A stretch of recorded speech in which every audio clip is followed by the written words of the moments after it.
Bien, ahora entramos en otra fase. Es la nueva medicina germánica. El doctor Ricky Gilhammer ha creado esta nueva medicina psicosomática a través de un estudio de 10.000 casos de cáncer en los cuales él ha investigado la parte psíquica, la parte emocional y la parte sentimental de traumas psíquicos, emocionales, sentimentales que afectan determinado órgano y que crean un cáncer. Entonces, si recuerdan lo que dijimos en cuanto a la ciencia, aquí claramente estamos ante un cambio de paradigma que todavía está en curso cuando él dice toda enfermedad es una solución biológica a un conflicto emocional inconsciente y no resuelto. Eso realmente es muy diferente a lo que hemos ido viendo las enfermedades hasta ahora. Eran el problema, no la solución. Pero cuando nos permitimos ese nuevo paradigma, podemos entender de que tiene sentido. ¿Verdad? El cuerpo no es el enemigo, es el aliado. Y nos da la opción de entender qué necesitamos hacer en todos los niveles de nuestra existencia para que el cuerpo pueda estar sano, porque si lo dejamos, el cuerpo va a estar sano naturalmente. Entonces la enfermedad tiene un sentido biológico. ¿Qué significa eso? Que la enfermedad nos está mostrando que detrás de ella hay un trauma, hay un conflicto que lo está generando y que hay que resolverlo.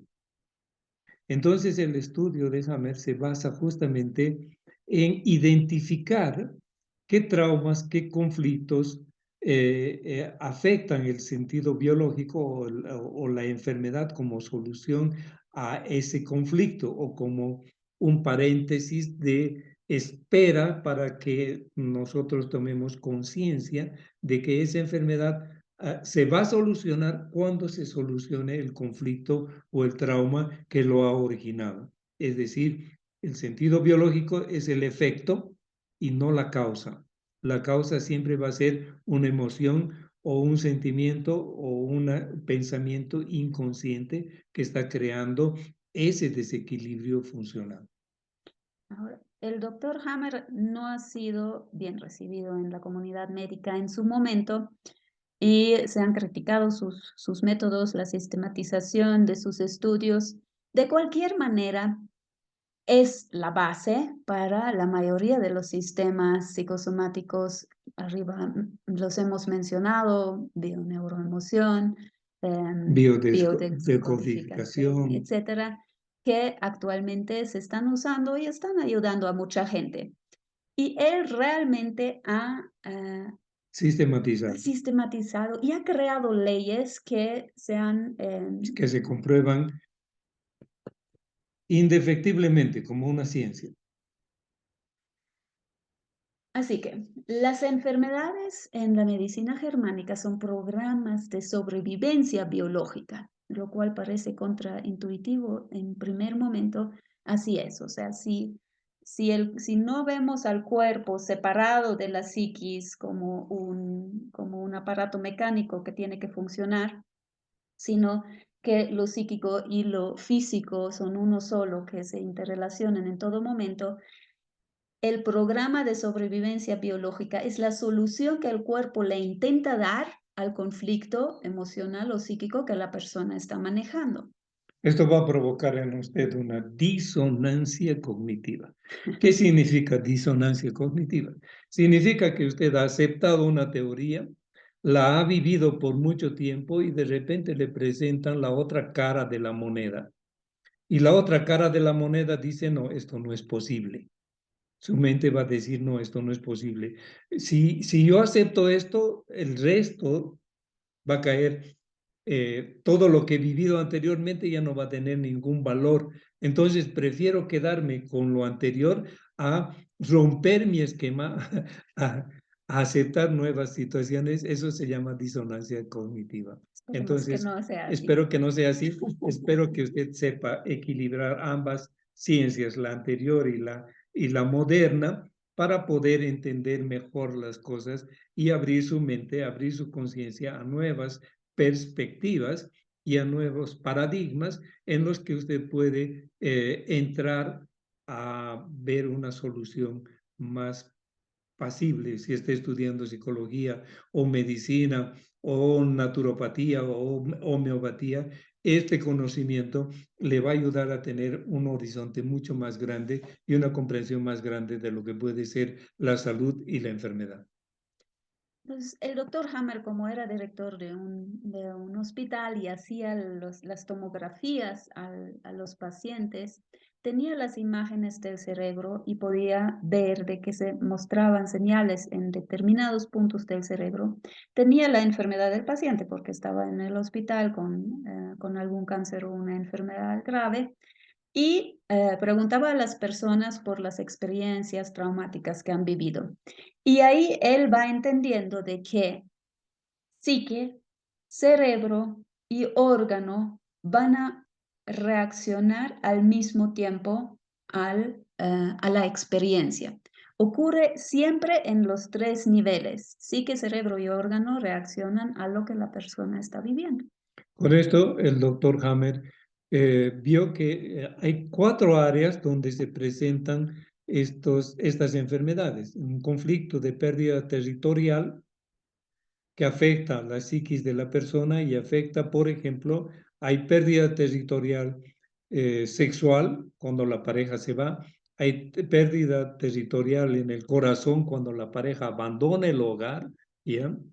Hay ataque frontal hacia sí mismo cuando a usted le dan una noticia y dice usted tiene cáncer de seno.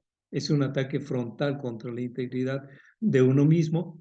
Un ataque frontal contra uno mismo puede ser un asalto, puede ser un accidente, etcétera. Un conflicto de abandono, eso sucede en la primera infancia, y un conflicto de muerte que puede tener su origen en el nacimiento o en accidentes posteriores o en enfermedades que han estado muy cercanas a la muerte. Entonces, psique, cerebro, órgano. La persona a nivel psíquico experimenta el estrés o la emoción o el shock. Pero ese estrés no es un estrés normal, es un estrés muy alto, que va con mucha adrenalina, mucho cortisol y una disminución de la dopamina, serotonina, endorfinas y oxitocina. Entonces el cerebro cae en su funcionamiento, baja en su funcionamiento, pero aumenta las hormonas supraadrenales o las hormonas adrenales, aumentando la cantidad de energía y el cerebro no la puede utilizar. Al mismo tiempo, a nivel cerebral, cuando ocurre el síndrome de Dirkhammer, así lo llamó en honor a su hijo, el DHS, el síndrome de Dirkhammer, el síndrome de Dirkhammer es esa experiencia traumática extrema que se vive en silencio, impacta en una zona específica del cerebro. ¿Específico a qué? Al conflicto. O sea, un conflicto va a impactar en una área del cerebro, otro conflicto va a impactar en otro área del cerebro. Eso es subjetivo, o sea, eso depende de cómo la persona lo está asumiendo, porque qué sé yo, un asalto en la calle para mí puede ser una experiencia muy diferente que para Raúl, por ejemplo. Entonces va a impactar en diferentes zonas del cerebro según la experiencia subjetiva y esos anillos concéntricos que se pueden ver en un escáner cerebral se llaman foco de Hammer, que en la siguiente diapositiva los vamos a ver. Entonces hay en nuestro cerebro dividido en dos, hay conflictos mentales y hay conflictos emocionales. Los conflictos mentales van a afectar áreas del cerebro como el hipotálamo, como el cuerpo calloso, como los hemisferios, como los lóbulos, etc. Y los conflictos biológicos van a afectar todo lo que es nuestro cerebro reptiliano y todo lo que tiene que ver con sobrevivencia y supervivencia. Y al mismo tiempo, a nivel biológico, va a impactar en un órgano que corresponde al conflicto y que corresponde al área del cerebro. Por eso ese triángulo es específico, ¿verdad? No solamente actúa al mismo tiempo en psique, cerebro, órgano, no. Un conflicto específico llega a un punto específico en el cerebro y a un órgano específico respecto al conflicto. No es al azar, es determinado. Ese estudio, ya les repito, está basado en 10.000 casos de personas que sufrieron algún tipo de cáncer. A ver, veremos los focos de Hammer que tenemos aquí. Esos anillos concéntricos son un foco de Hammer, que es el impacto de un conflicto en un área del cerebro específico que ocurre paralelamente al impacto en el órgano. El doctor Hammer hizo para cada persona una tomografía cerebral. Entonces, para cada persona ha encontrado diferentes lugares donde ese círculo en diana está mostrando el efecto de un trauma sobre el cerebro y luego el programa con sentido biológico que va a afectar determinado órgano. Ahora, el aporte de Raúl a ese trabajo es que cuando no se cuenta con un tomógrafo para sacar un escáner cerebral, se tiene el iris del ojo y al mismo tiempo que aparece en el órgano, en el cerebro y en la psiquis, también aparece la señal en el ojo, lo cual se conoce como la iridología psicosomática. En la iridología psicosomática he creado, en base a los mapas antiguos o topografías del iris, tanto antiguas como en la topografía, en la iridología moderna, se ha creado una relación de órganos, psiquis y efecto. Entonces, así como aparece en el cerebro una señal, un punto en diana, en el iris va a aparecer un signo en determinada parte del iris que está mapeado y que corresponde a un órgano.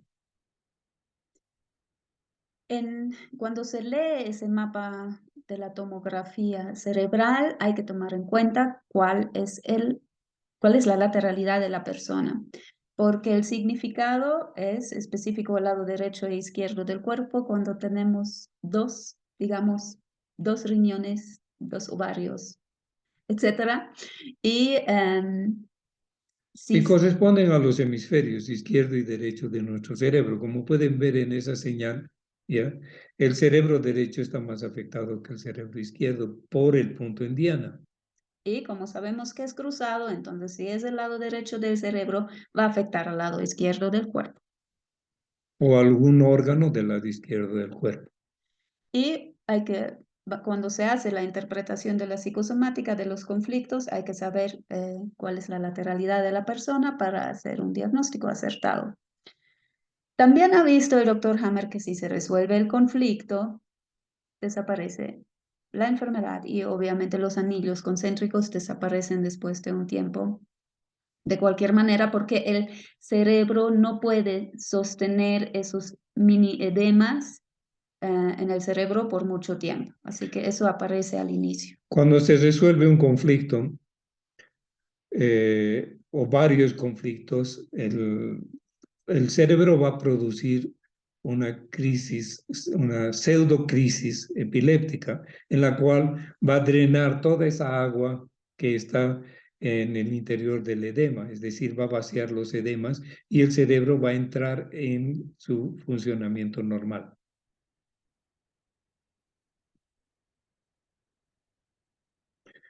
Entonces, en base a todo ese trabajo que yo hice de iridología psicosomática, de la PRT, de la psicoreprogramación trascendente, que ya llevo como más de 30 años trabajando con esto, no es una cosa de hoy día, dos añitos, son 30 años de verificar Más.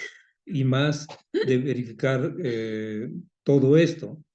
Soy naturópata desde mis 20 años, más o menos, a 22 años, que comencé a practicar naturopatía porque me negué a entrar en la universidad porque además en esa época en la universidad, hace 50 años atrás, no había absolutamente ninguna universidad que pudiera enseñar naturopatía, menos psicosomática, menos psicoterapia. Entonces, toda la psicología estaba basada en, en Freud y en algunos otros eminentes psicólogos que han estado aportando de diferentes maneras la forma en que el ser humano se presenta, porque ningún ser humano es igual a otro. Por lo tanto, para cada ser humano tenemos que tener un conocimiento psicológico para poder interpretar sus reacciones emocionales, sentimentales y psicológicas.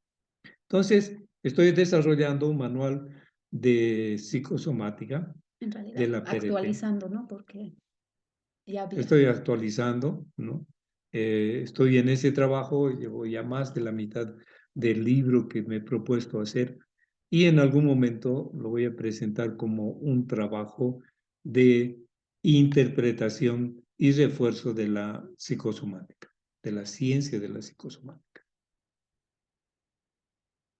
Entonces, haremos el ejercicio de hacer un ejemplo con el hígado. ¿Qué pasa?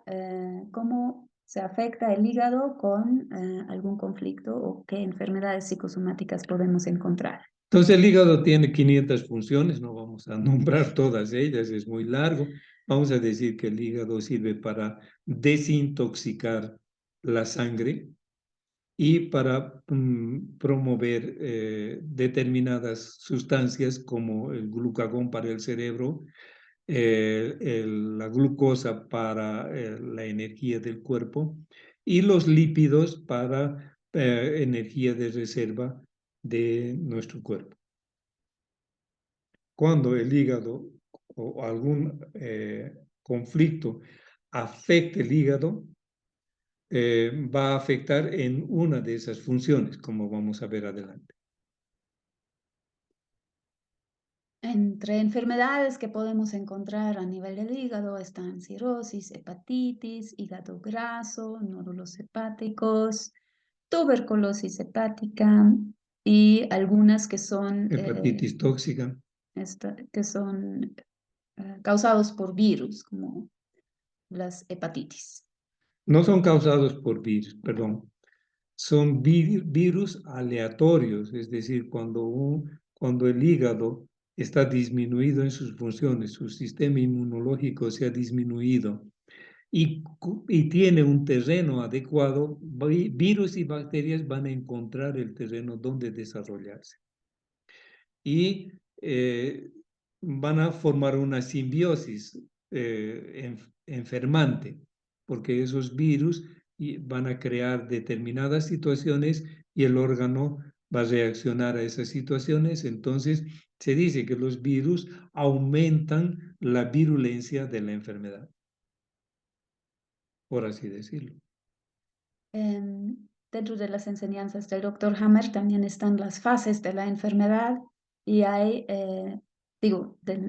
del proceso enfermante y hay enfermedades que corresponden a la etapa en la que el conflicto está activo y hay otras enfermedades que corresponden a la etapa cuando el conflicto se ha resuelto y el cuerpo está reparándose para volver a la normalidad. Muchas de las enfermedades, incluso enfermedades graves o peligrosas, en realidad ocurren en la fase cuando ya se ha resuelto el conflicto y ahí entran también los virus y bacterias como reparadores del tejido, lo cual se puede complicar.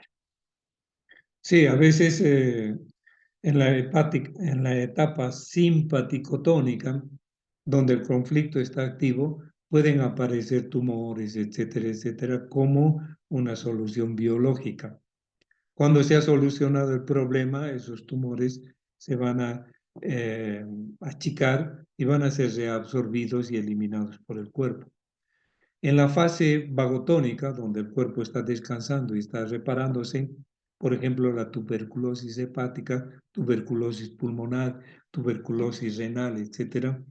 La tuberculosis ha sido sentida, o mejor dicho, definida como una enfermedad viral, pero en realidad es una calcificación de la célula que se está reparando como una cicatriz y ahí el tejido va a ir, en caso de que se repare completamente, va a ser funcional. Y en caso de que se repare parcialmente, va a ser más o menos disfuncional. Entonces, después de una enfermedad, esta puede sanarse completamente o tal vez no. ¿Cuál es el perfil psicológico que corresponde al hígado? El enojo, eso lo sabemos, es renegar, pensamientos hostiles. Se reconoce a las personas que tienen problemas al hígado cuando ya es muy grave por un color amarillento y cuando están en la etapa de los enojos por la piel roja, mucha ira, enemistad, resentimiento, también depresión y tristeza afectan al hígado, el debilitamiento del sistema inmunológico y la necesidad, como ya dijimos antes, de poseer un territorio. Entonces, en ese territorio yo soy competente. Tiene que ver también con el hígado. Entonces, las personas que tienen problema en el hígado son aquellas que no pueden competir, son aquellos que tienen desvalorización, baja autoestima en su personalidad y en su individualidad. Entonces, no puede competir, no puede ser lo suficientemente competitivo y siempre va a entrar en conflicto con las otras personas con las cuales se está compitiendo o con la situación en la que está viviendo. Puede ser trabajo, puede ser social, puede ser familiar. Otro ejemplo, para hacer un paralelo con el hígado, es el ovario poliquístico. La persona, la mujer, está con baja autoestima de sí misma, pero físicamente no se siente bonita o está peleada con su propia feminidad. De repente quiere ser más masculina que femenina y hay una incongruencia dentro del funcionamiento y el ovario va a pensar que necesita reforzarse, va a crear más ovaritos o va a crecer para reforzarse. Lo mismo que las glándulas tiroides, cuando no hay suficiente yodo, entonces va a crecer para aumentar su capacidad de absorber yodo. Lo mismo pasa con el hígado, en el hígado graso, en el hígado crecido, sí, se va a manifestar esa deficiencia de desvalorización. Entonces, si viene una persona con un problema al hígado, tenemos varios conflictos que pueden ser. Que pueden encajar en él.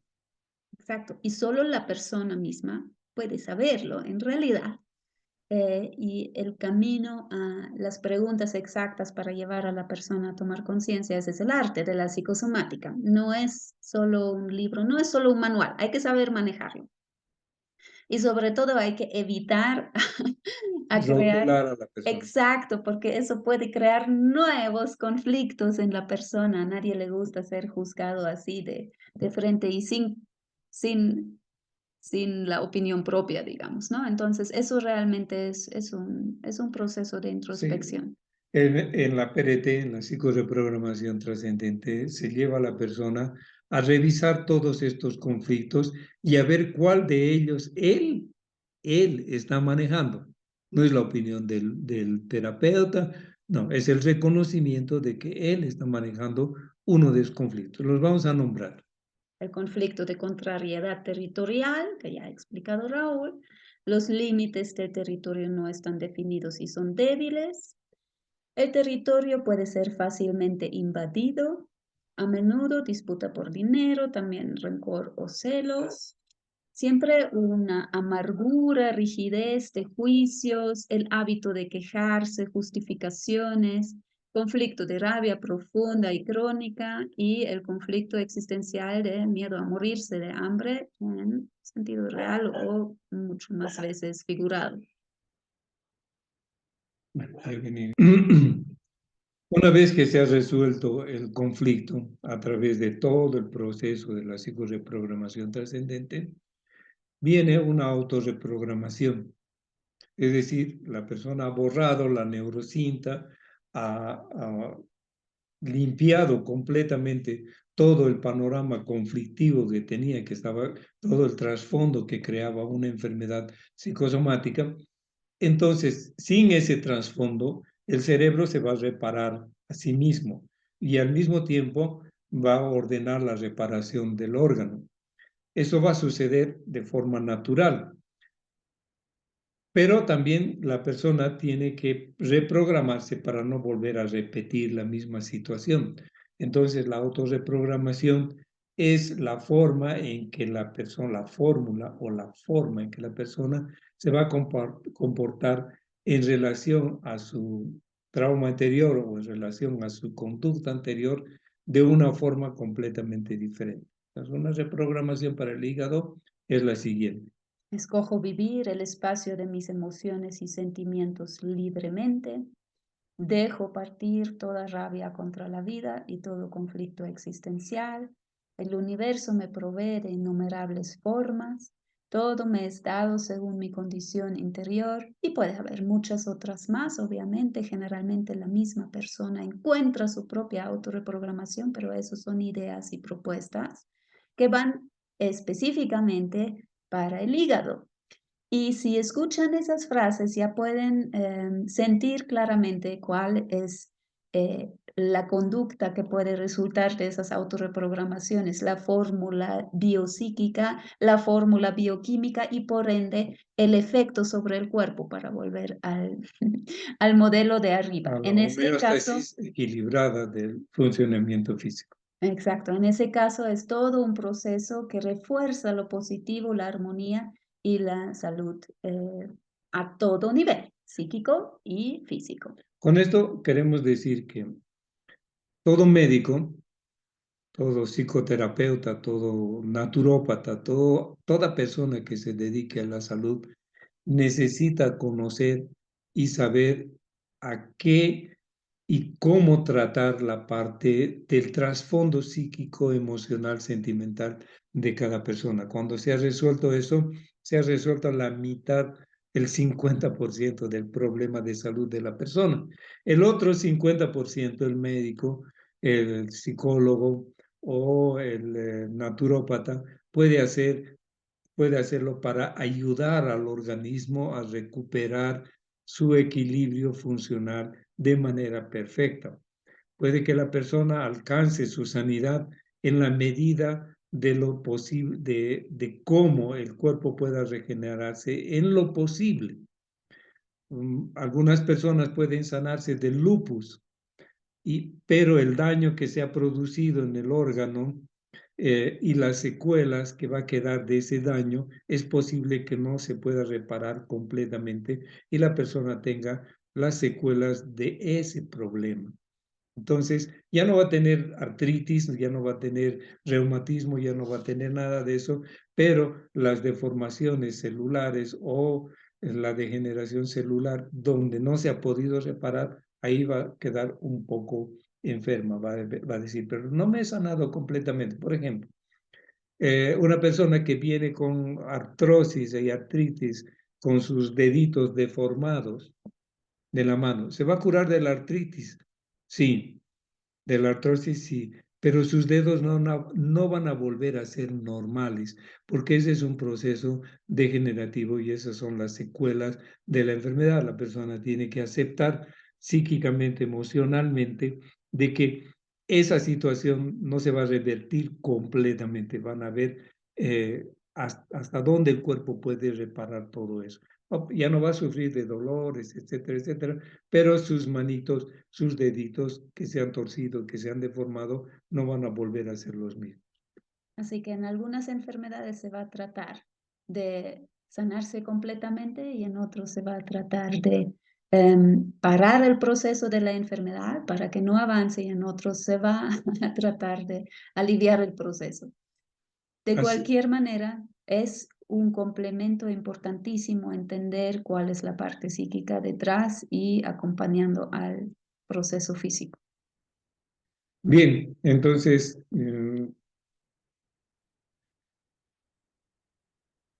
para parar esta parte, todo daño orgánico se va a reparar hasta donde puede reparar.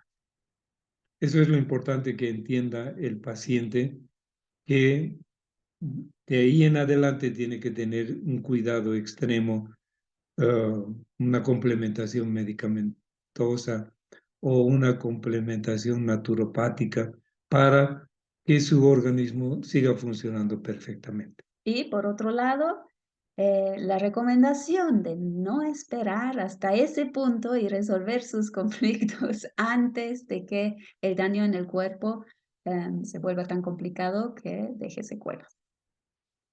Ok, pasemos a la otra. Y una de las maneras de resolver esos conflictos es justamente la psicoreprogramación trascendente. Bien, la psicoreprogramación trascendente ha sido creada por mi persona en base a ciertas experiencias personales, psíquicas, que he tenido que resolver y que posteriormente he ido aplicando la misma terapia, autoterapia que yo me apliqué, psicoautoterapia que yo me apliqué, que fui aplicando en otras personas y así fui sistematizando este trabajo que hoy se llama psicoreprogramación trascendente. Y que ya tiene más de 30 años también, miles de casos, ya se ha formado terapeutas en varios países y está creciendo. Y eso justamente es porque la toma de conciencia del conflicto detrás de la enfermedad solo es el primer paso, ¿verdad? La toma de conciencia es el primer paso necesario para poder hacer algo al respecto, pero muchas veces no es suficiente para realmente resolver el conflicto. Entonces, la PRT trabaja sobre traumas, conflictos, reprogramaciones, leyes personales, estereotipos que afectan la salud de la persona. Y incluye dentro de la PRT técnicas de regresión, desprogramación psíquica, limpieza emocional, sanación bioenergética y abarcando de esta manera la multidimensionalidad de cada persona. Una de las más grandes ventajas que tiene, aparte de la psicosomática, en la psicoreprogramación trascendente, es que a través de una técnica de respiración se entra en estados ampliados de conciencia, lo cual permite acceder conscientemente al subconsciente y a la supraconsciencia y a la conciencia física. Eso lo hace tan rápido y definitivo. Entonces podemos trabajar en varios niveles del ser humano, desde los conflictos biológicos hasta los conflictos psíquicos trascendentales, producto de problemas espirituales. Bueno, hasta aquí llegamos. Muchísimas gracias y esperamos sus preguntas.